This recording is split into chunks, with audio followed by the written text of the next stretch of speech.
الله العظيم أستغفر الله العظيم الذي لا إله إلا هو الحي القيوم أتوب إليه.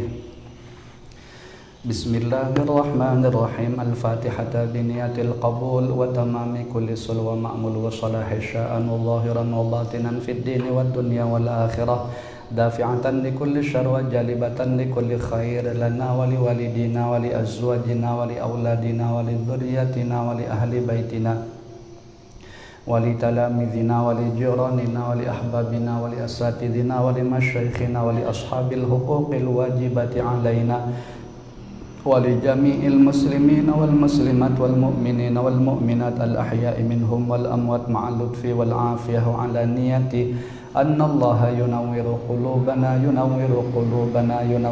قلوبنا وقوالبنا مع الهدى والتقى والعفاف والموت على دين الإسلام والإيمان بلا محنة ولا امتحان بجاه سيدي ولدي عدنان جامعة لكل نية صالحة وزيادة ومحبة في شرف الحبيب المحبوب وخصوصا خاصة إلى حضرة من نويناهم وأنت تعلم بهم وباسمهم رضي الله عنهم أجمعين. أعاد الله علينا من بركاتهم وكراماتهم وأنوارهم وأسرارهم في الدين والدنيا والآخرة على هذه النية على ما نواه أسلافنا الصالحون ولكل نية صالحة وإلى حضرة النبي صلى الله عليه وعلى آله وصحبه وبارك وسلم. الفاتحة. أعوذ بالله من الشيطان الرجيم. بسم الله الرحمن الرحيم. الحمد لله رب العالمين الرحمن الرحيم مالك يوم الدين إياك نعبد وإياك نستعين اهدنا الصراط المستقيم صراط الذين أنعمت عليهم غير المغضوب عليهم ولا الضالين آمين. بسم الله والحمد لله والصلاة والسلام على رسول الله وعلى آله وصحبه ومن والاه. اللهم صل وسلم على سيدنا محمد مفتاح باب رحمة الله عدد ما في علم الله صلاة وسلاما دائمين بدوام ملك الله وعلى آله وصحبه عدد كل ذرة ألف مرة ولا حول ولا قوة إلا بالله. أما بعد. Para asatid yang sama-sama kita muliakan, bapak-bapak, ibu-ibu, hadirin dan hadirat rahimakumullah.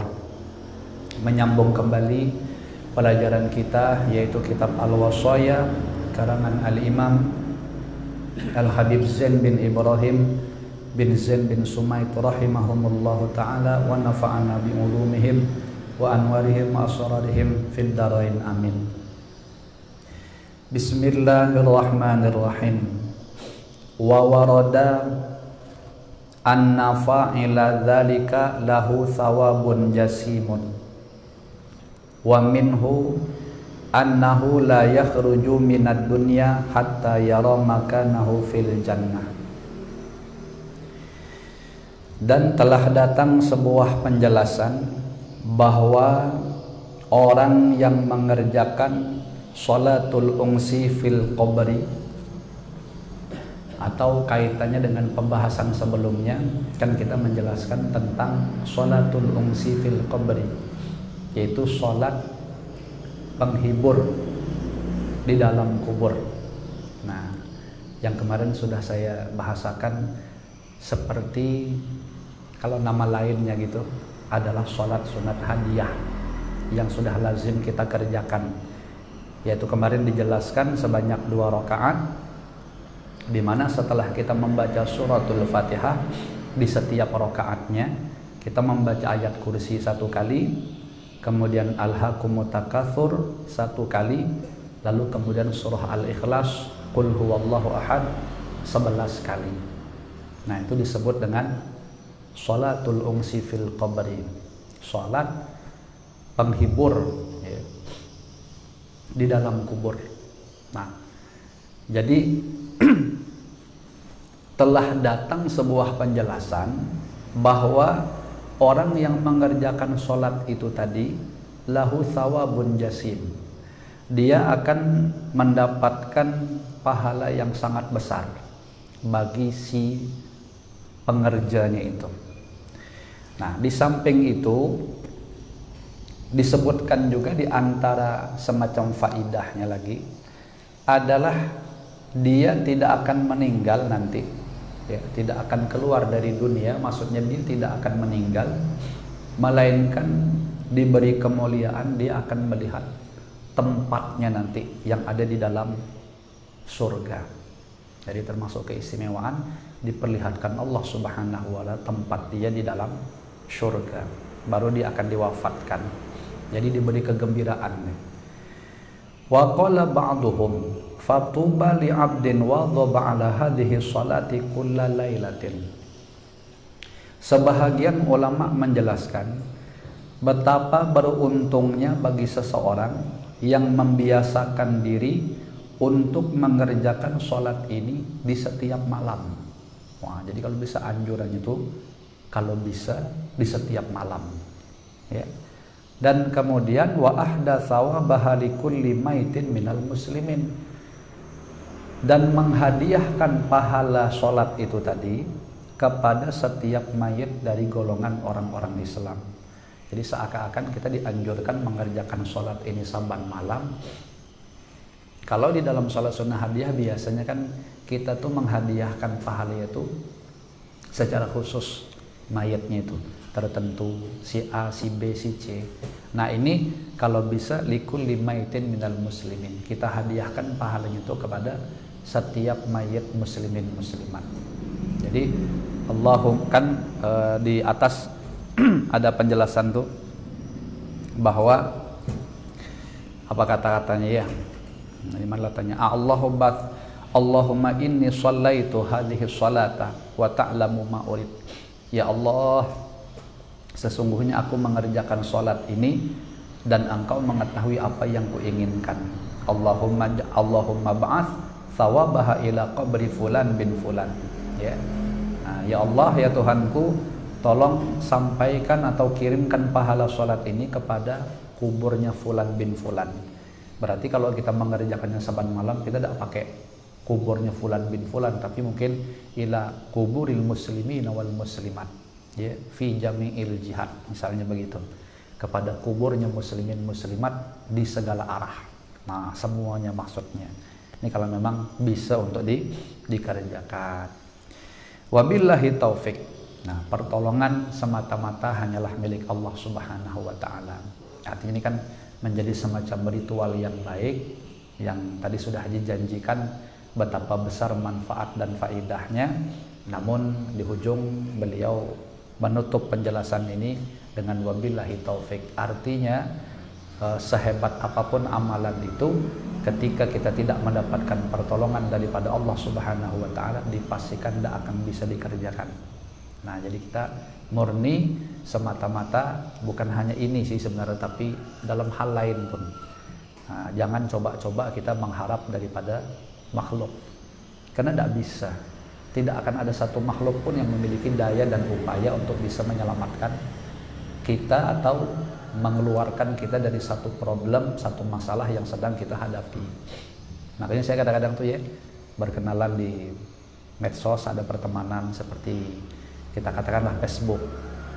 Nah, itu kan banyak yang memanfaatkan sekaligus berdagang.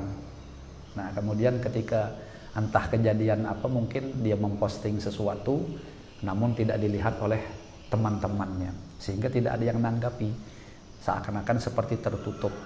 Nah, lalu dia ini bisa minta tolong supaya agar iklannya itu tadi bisa disaksikan oleh teman-teman yang ada, apalagi secara publik itu secara luas. Dia bisa minta bantuan, tolong tuliskan up. Dia tidak tahu juga, saya tidak paham artinya apa. Cuman kalau dipikir-pikir, apa manfaatnya up itu? Ya, pertama kata-katanya bukan zikir, dan tidak pernah ada jaminan bahwa itu akan membuat pertemanan kita itu, maksudnya teman-teman kita akan bisa melihat. Andai kan toh beliau melihat, kawan-kawan tuh melihat, apa ada jaminan hati kawan-kawan itu akan tertarik membeli? Ya. Nah, daripada up yang terbanyak itu, Lebih bagus kita suruh dia berzikir kepada Allah Subhanahu wa taala. Makanya saya kalau ingatkan itu ada teman itu, saya ikuti, artinya saya tanggapi, tapi yang saya tulis biasa hasbunallah wa ni'mal wakil, ni'mal maula wa ni'man nasir, wala haula wala quwata illa billahil aliyil azim, tulis sholawat. Itu jelas zikir. Siapa yang melihat postingan kita, mesti dia akan terbaca sholawat. Kalau 1, kalau 10 orang kita aja yang bersolawat. Siapa yang mantap? Ya kita. Maksudnya yang manfaatnya, yang mengambil manfaat siapa? Tidak lain, alhamdulillah, alhamdulillah adalah diberikan kepada diri kita sendiri. Dan dengan berzikir itu minimal mengurangi kadar dosa. Dengan kadar dosa, kan dosa itulah yang kebanyakan menghalangi daripada turunnya rezeki. Nah, jadi kita balikkan tauhid daripada saudara-saudara kita bahwa segala sesuatu itu murni hanya dengan pertolongan Allah. Hasbunallah, cukup bagiku Allah. Ya, karena yang bisa melariskan dagangan, ya orang kalau dagang ini kan, kalau teori dagang kan biasa memang kalau bisa dagangan kita terlihat oleh khalayak. Betul, secara teori tapi dagangan yang terlihat secara khalayak tidak juga menjamin nanti akan mendatangkan pembeli. Karena yang mendatangkan pembeli itu masih Allah Subhanahu wa taala melalui hati hamba-hambanya yang Allah berkehendak untuk menjadikan dia sebagai pembeli dagangan kita. Jadi Allahnya dulu yang seakan-akan itu dihubungi melalui zikir tadi. Hasbunallah wa ni'mal wakil. Allah lah sebaik-baik zat yang dipasrahkan. Ni'mal maula wa ni'man nasir. Allah sebaik-baik Tuhan, ya. Nah, yang maha mulia, Allah juga sebaik-baik penolong. Wala haula wala quwata illa billahil aliyil azim. Tidak ada daya upaya kecuali dengan pertolongan Allah Subhanahu wa taala. Baru tulis salawat 1. Nah, sepanjang salawat itu tertulis di situ, maka malaikat-malaikat akan memintakan ampun untuk kita. Sampai kapan? Sampai tulisan itu hilang.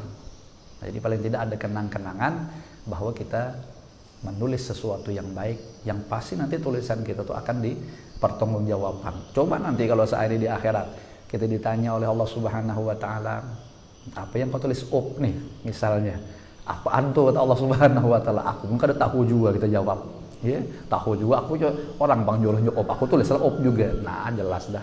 Sesama ada pahamnya. Nah, coba tulis Allahumma shalli wa sallim wa barik ala sayyidina wa maulana Muhammadin wa ala alihi wa sahbihi ajma'in. Ada paham orang, tetap pahala sudah kita dapat salawat. Ya. Bahkan Allah yang bakal memberikan salawat kepada kita 10 kali garansi daripada junjungan kita Rasulullah sallallahu alaihi wasallam. Nah, seperti itulah kira-kira, ya. Nah, jangan nanti, coba nih, kalau kita biarkan op itu, kemudian dagangannya berlaris, misal, nih kalau misal cuman kan, lalu dia punya itikad, wah, berarti berkat op ini tadi yang melariskan dagangan aku, lalu kemudian mendarah daging itikad macam itu. Nah, konslet sudah tauhidnya berarti, ya, berarti bermasalah lah keyakinan dia, seakan-akan seperti itu. Kemudian habis pembahasan tentang wasiat beliau yang ke-26 tadi, yaitu tentang masalah sholatul unsi fil qabri. Beliau melanjutkan qiraatu khatmatin minal qur'ani indal qabri. Wasiat selanjutnya berkaitan dengan pembacaan khatam Al-Quran, pengkhataman pembacaan Al-Quran di kubur, ya, di kubur. Jadi kalau bisa di kubur itu kehendak beliau berwasiat supaya kita menghatamkan Al-Quran. Nah, wa usikum bi qiraatil Qur'ani kullihi ala qabri hasbal istita'ati bi anfusikum au bi ajirin. Ujar Al-Imam Al-Habib Zain, aku berwasiat kepada kalian semua agar hendaklah kalian membacakan Al-Quran seluruhnya, 30 juz tuh, di atas kuburku. Berarti nanti apabila beliau telah wafat, ya, dan kita memang mampu melakukannya, hasbal istita'ati, sekadar kemampuan. Bi anfusikum, boleh itu dikerjakan dengan diri kalian sendiri, kita lah yang membaca sampai 30 juz di situ. Nah, au bi ajirin, atau dengan upah. Nah, kalau di tempat kita biasanya kalau mungkin yang meninggal ini adalah abah mama kita sendiri, mungkin sebagai anak yang juga kita memiliki kemampuan, ada himmah semacam semangatnya, insya Allah kita akan kerjakan sendiri. Lebih bagus sendiri daripada minta upah, ya kan? Nah, tapi ada kadang-kadang orang tuh yang memang dia merasa kayak tidak mampu, merasa bacaan aku masih banyak yang salah, ya.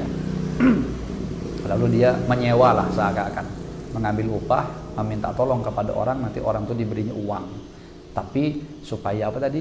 Supaya mau membacakan Al-Quran 30 juz di kuburan abah mamanya. Nah, lalu kemudian kata Imam Al-Habib Zain, wa antahabu thawaba dzalikali. Nah, setelah baca Quran 30 juz itu, hendaklah juga menghadiahkan pahalanya itu kepadaku. Ya. Wa qad qala al-Imam Asy-Syafi'i rahimahullah, yustahabbu ay yuqra'a indahu syai'un minal Qur'an liyusibahu min rahmati an-nazilati indal qira'ah. Wa in khatamul Qur'ana kullahu kana hasanan li'azimi fadlih. Dan benar-benar telah berkata Imam Asy-Syafi'i rahimahullah, kata Imam Syafi'i, disunahkan membaca Al-Quran di sisi kubur tuh, ya. Kenapa disunahkan membaca Quran? Supaya mayit itu juga mendapatkan percikan rahmat yang turun ketika pembacaan Al-Quran tuh. Nah, jadi makanya bahasanya tuh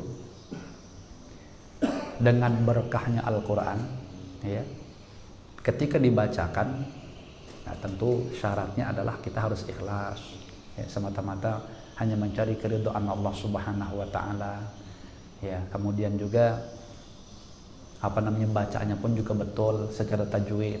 Nah, pokoknya memenuhi aturannya lah. Di saat bacaan itu memenuhi daripada aturannya itu tadi, zahir dan batin, maka Allah seiring bacaan itu akan menurunkan rahmat kepada orang yang membaca maupun kepada hal-hal yang berkaitan dengan sekitarnya, ya. Ingat kata kuncinya tadi apa? Ikhlas. Nah, jadi kalau bisa dibacakan Quran seluruhnya 30 juz di sisi kubur itu tadi, maka itu adalah sesuatu yang sangat baik karena besar sekali daripada fadilahnya. Nah, sebenarnya kalau bercerita tentang turunnya rahmat, itu tidak hanya mesti menciprat kepada penghuni kubur, ya kepada hal-hal lain. Kita di rumah aja, di rumah nih ya, nah, silahkan kalau kita mau baca Quran, kita sediakan air sendiri di hadapan, dibuka botolnya biasanya begitu, lalu kita bacakan Quran. Niatnya aja tadi yang dijaga. Mudah-mudahan dengan berkat Al-Quran ini ditiupkan misalnya kepada air itu menjadi syifa, ya, likulli dawa, likulli da, dawaun likulli da, dawaun likulli da, betul, syifaun likulli da, bisa jadi obat daripada setiap penyakit. Makanya para guru-guru kita yang hafazatul Quran, yang hafal Al-Quran, guru-guru kita mereka biasa memiliki semacam kebiasaan memasang atau meletakkan air, ya, mendus-dus gitu. Wah, biasa tujuannya apa tadi? Untuk ngambil berkahnya, ya, supaya kita yang meminumnya dengan berkat Al-Quran tadi, kan tadi dikatakan syifa. Allah sendiri yang bilang di Al-Quran, syifa lima fis sudur, obat dari segala penyakit yang ada di dalam hati. Nah, tentu harus memenuhi syarat, karena Al-Quran itu tidak sama kayak sholawat. Kalau sholawat riya tidak jadi masalah, tapi kalau Quran riya, tujuannya dipuji orang, apalagi misal mengharapkan duit dari bacaan-bacaan itu tadi. Wah, ini aku sediakan botol nih, aku bacakan Quran, mudahan nanti banyak yang numpang, yang beli ini. Nah, lain sudah niatnya berarti. Nah, itu dirasa-rasakan dewek lah, mestinya mencari keridhaan Ta'ala. Nah, kalau kita sudah membacanya ada, sudah landasannya bukan karena Allah Ta'ala, jangan-jangan bukan jadi obat lagi yang diminum tuh, berubah jadi penyakit nanti. Soalnya setiap kata-kata yang keluar dari hati seseorang itu mesti akan memiliki pakaian yang akan masuk kepada hati siapapun yang akan mendengarnya. Nah, jadi berpengaruh dah kita carakan seperti itu, ya. Jadi saya bukan dikatakan mengkritik sih, tidak juga sih, tapi jelas memberi semacam masukan supaya hal-hal kayak gitu tuh kan sifatnya tuh abstrak, tak bisa terbukti, tetapi yang tahu tuh biasanya hanya kita sebagai pelaku dengan Allah Subhanahu wa Ta'ala mengenai kebenaran, kelurusan, keikhlasan daripada niat kita. Itu aja yang nak perlu ditata. Jadi mintalah pertolongan semata-mata hanya kepada Allah Subhanahu wa Ta'ala. Nah, kemudian Wa qala al-Imam An-Nawawi rahimahullah, fal ikhtiyaru ay yaqula al-qari'u ba'da faraghihi Allahumma awsil thawaba ma qara'tuhu ila fulanin. Nah, Al-Imam An-Nawawi rahimahullah, beliau berkata, kata beliau yang dipilih adalah hendaklah seseorang yang membaca daripada Al-Quran itu ketika dia telah selesai daripada membaca Al-Quran itu, dia mengucapkan doa berbunyi Allahumma ausil thawaba ma qara'tuhu ila fulanin. Nah, kalau diterjemahkan tuh, ya Allah ya Tuhanku, tolong sampaikanlah pahala bacaan Al-Quran yang telah kubaca kepada almarhum atau almarhumah si fulan bin si fulan. Nah, karena memang tadi ini kita pengen menghadiahkan daripada pahalanya. Ya, seperti itu. Wa'lam annal hukmal istijari li qiraatil Qur'an ala ra'sil qabri wa akhdil ujrati alaihi jaizun alal mu'tamad. Dan ketahuilah oleh engkau bahwasanya hukum menyewa, bahasa menyewa ini apa? Meminta tolong tapi dengan upah. Ya, menyewa kan nyamannya ya. Nah, kita menyewa orang, kita minta tolong sama dia. Kalau dihaluskan, kalau menyewa itu kan, kalau dengan Qurannya agak-agak aneh gitu tak dengarnya. Nah, kita minta tolong sama orang tapi dia kita upah. Mau dah bacakan Quran ya 30 juz, aku kasih duit 1 juta misalnya ya. Nah, kalau temponya terserah lah, di situ sanggupnya berapa waktu yang dibutuhkan untuk membaca 30 juz tuh. Sehari sanggup silakan, tidak sanggup 2 hari, 3 hari, dan seterusnya. Pokoknya intinya 30 juz 1 juta, ibaratnya gitu. Nah, kita meminta tolong dengan memberikan upah seperti itu tadi, agar dia membacakan Quran di sisi kubur daripada keluarga kita atau keluar kubur kita sendiri. Ya, kalau kita meninggal, seakan-akan macam berwasiat. Nanti kalau aku meninggal tolong bacakan Quran ya, ini duitnya. Lalu kemudian hukum si orang yang kita siwa tadi mengambil duitnya itu apa kira-kira? Ternyata bisa disebut jaizun alal mu'tamad. Hukumnya boleh, ya, boleh menurut kaul mu'tamad. Kita yang menyiwanya boleh, dia yang mengambil duit itu juga boleh. Jangan kita bilang, oh dari ikhlas tuh masa lo ngambil duit orang lillahi ta'ala. Oh, bukan gitu ceritanya. Ya, keikhlasan tadi urusannya kebacaan antara dia dengan Allah Subhanahu wa taala. Sekarang yang jadi pembahasannya adalah kita menggunakan atau memanfaatkan tenaganya itu. Waktunya mesti akan terporsir. Kita nyuruh-nyuruh orang mesti mungkin ada gawian lain, tidak ada tegawi, tidak bisa bekerja lagi gara-gara kita nyuruh dia menghatamkan Quran tadi. Nah, jadi arahnya ke situ nanti urusan duitnya itu tadi. Bukannya kita kadar duit ini berarti kita nilaikan bacaan Quran, tidak ada bakal ternilai. Ya, nah, mana bisa kita menilai keberkahan Al-Quran yang sedemikian agung untuk dibandingkan dengan duit cuma 1 juta 2 juta tuh. Jadi jangan kita i'tiqadkan bahwa bandingan duit 1 juta 2 itu sekadar dengan bacaan Quran kita. Bodoh kita kalau bandingkannya kayak begitu. Ya, jelas tidak bakal terbanding. Nah, sama ya kayak kita SPP itu misalnya guru, berapa SPP sebulan? 100.000 misalnya ya sebulan. Nah, ini sesuai lah dengan kadar ilmu. Berarti bodoh orang tua yang ngasih itu. Mana mungkin dia bisa membandingkan 1 huruf pun tidak ada bernilai ya. Mau berapa, kalau mau dirupiahkan 1 huruf itu sama dengan 1.000 dinar. 1 dinar kemarin sudah sering kita bahas 4,2 gram emas. Nah, itu harus 1 huruf. Macam mana mungkin seorang guru mati-matian meluangkan waktu dan tenaga mengajarkan anak kita yang tidak tahu baca Quran, lalu beliau ajarkan sehingga tidak usah kan Quran sebukuan ya 30 juz, dia bisa baca Fatihah aja. Sebenarnya kalau mau dikadar-kadar untuk dikasihkan harta seberapa banyak pun tidak akan mampu untuk membayar, mengimbangi daripada nilai Qurannya itu sendiri. Soalnya kalamullah, macam mana kita mau berani mendandangi. Adapun yang kita akan berikan 100.000 kah atau 50.000 per bulan, itu sebenarnya cuma bahasa kasarnya apa ya, segala ungkapan terima kasih yang bukan membandingi nilai Quran yang diajarkan itu sebagai ungkapan terima kasih. Nah, itu pun sebenarnya kita masih ada kadang-kadang tuh di antara wali-wali itu yang merasa keberatan. Itu saya tidak dapat terbayangkan gitu dia, tidak dapat membayangkan sisi keberatan. Apakah hanya sekedar memandang nilai sisi ekonominya? Kalau seandainya orang tua itu mengkadar itu sesuai dengan apa yang diajarkan si guru, sedanglah sudah, bukan payah juga mengajarkan Quran tuh. Ada kadang-kadang bahasa begitu, bukan payah juga dak mengajarkan Quran tuh, banyak sudah, ini mana adalah orang ngasih segini kadang-kadang tuh. Wah, itu payah nak dapat berkah anak kita model kayak begitu. Karena kita ini sudah salah cara mengarahkan pandangan kita tadi itu. Kita sudah memberikan penilaian pada sisi Qur'annya, bukan kepada jerih payahnya. Mengajarkan Quran memang secara tenaga adalah payah. Apa payah? Duduk-duduk cuman ya sejam 2 jam. Ya, ada kan macam orang angkat beras berkarung-karung pindah dari satu tempat ke tempat lain. Dia duduk aja. Ya, tentu tidak seperti itu cara kita, cara pandangnya kita gitu nah. Jadi mestinya dirubah ya, bahwa kita ketika mengajar itu atau memberikan semacam SPP itu bukan untuk membayar ilmunya. Ya, tidak akan mampu kita membayar ilmunya itu. Sebagai sekadar ungkapan terima kasih ala kadarnya.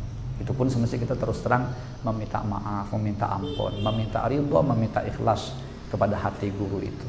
Ya, kira-kira itu seperti itu guru-guru kita mengajarkan kita untuk menata hati kita supaya lurus tadi. Nah, kemudian waqad qala Rasulullah sallallahu alaihi wasallam ahaqqu ma akhadhtum alaihi ajran kitabullah, rawahu al-Bukhari. Dan benar-benar junjungan kita Rasulullah sallallahu alaihi wasallam telah bersabda, paling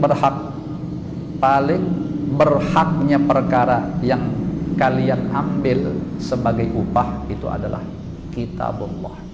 Ini maksudnya hadis ini menjadi semacam landasan bahwa bagi pengajar Al-Quran dia dipinta tolong untuk mengajarkan Al-Quran ya, untuk anak-anak orang-orang tuh.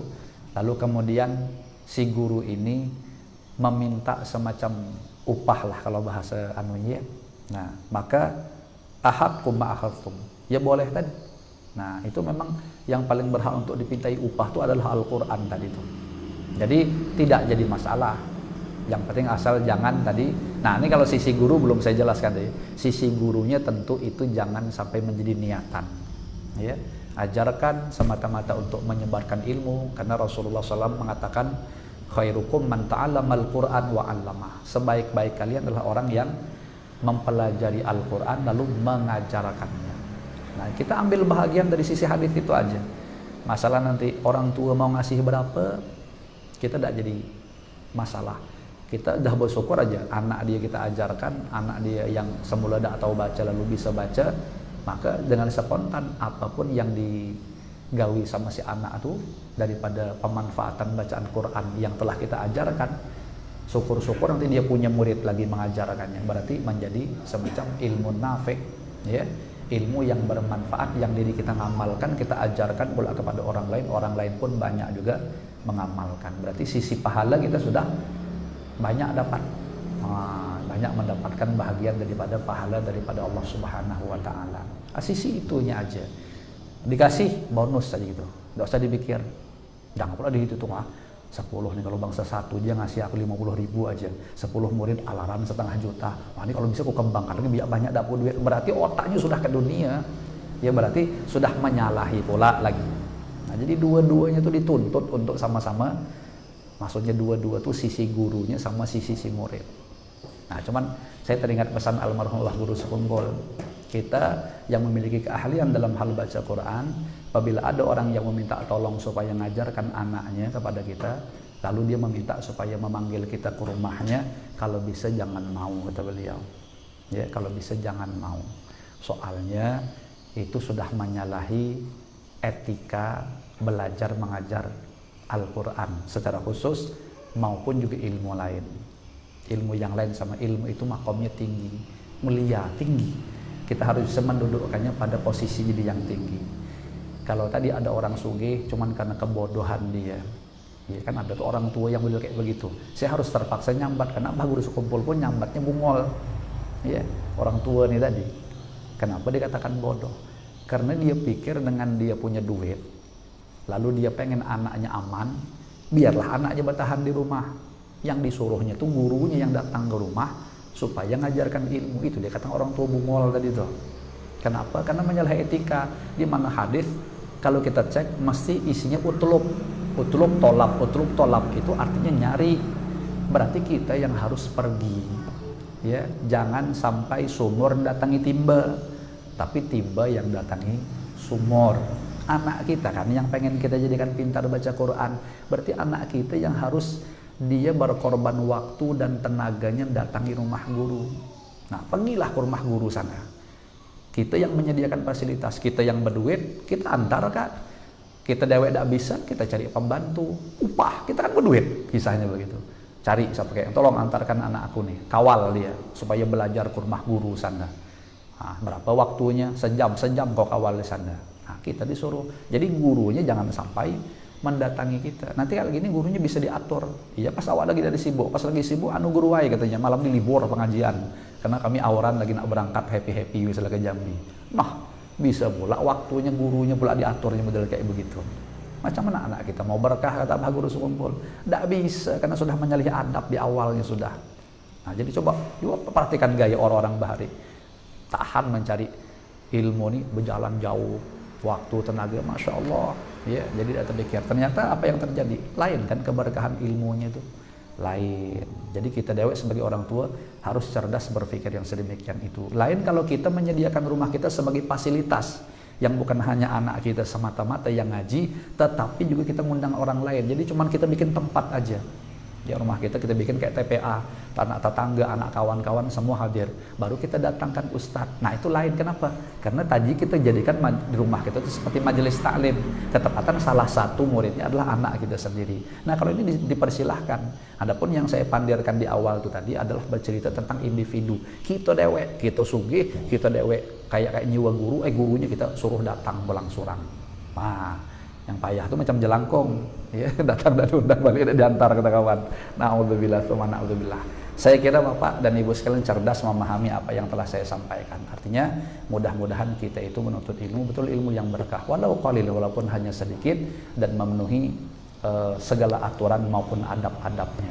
Dan mudahan Allah Ta'ala berikan kita kemanfaatan daripada ilmu itu tadi, fid dini wad dunya wal akhirah. Amin ya rabbal alamin. Al-Fatihah. A'udzu billahi minasy syaithanir rajim. Bismillahirrahmanirrahim. Alhamdulillahi rabbil alamin. Arrahmanir rahim. Maliki yaumiddin. Iyyaka na'budu wa iyyaka nasta'in. Ihdinas siratal mustaqim. Siratal ladzina an'amta 'alaihim ghairil maghdubi 'alaihim waladdallin. Amin. Bismillahirrahmanirrahim. Alhamdulillahi rabbil alamin. Wassalatu wassalamu ala asyrafil anbiya wal mursalin sayyidina wa maulana Muhammadin wa ala alihi wa sahbihi ajma'in. Allahumma inna nas'aluka ilman nafi'an wa qalban khashi'an wa amalan mutaqabbalan wa rizqan katsiran halalan tayyiban mubarakan fih. Allahumma inna na'udzubika min ilmin la yanfa' wa qalbin la yakhsha' wa amalin la yurfa' wa du'ain la yusma'. Rabbana atina fid dunya hasanah wa fil akhirati hasanah wa qina adzabannar. Wa sallallahu ala sayyidina wa maulana Muhammadin nabiyil ummi wa ala alihi wa sahbihi wa baraka wa sallam. Bi fadli subhana rabbika rabbil izzati amma yasifun wa salamun ala mursalin walhamdulillahi rabbil alamin. Hadani Allah wa iyyakum ajma'in. Wassalamualaikum warahmatullahi wabarakatuh.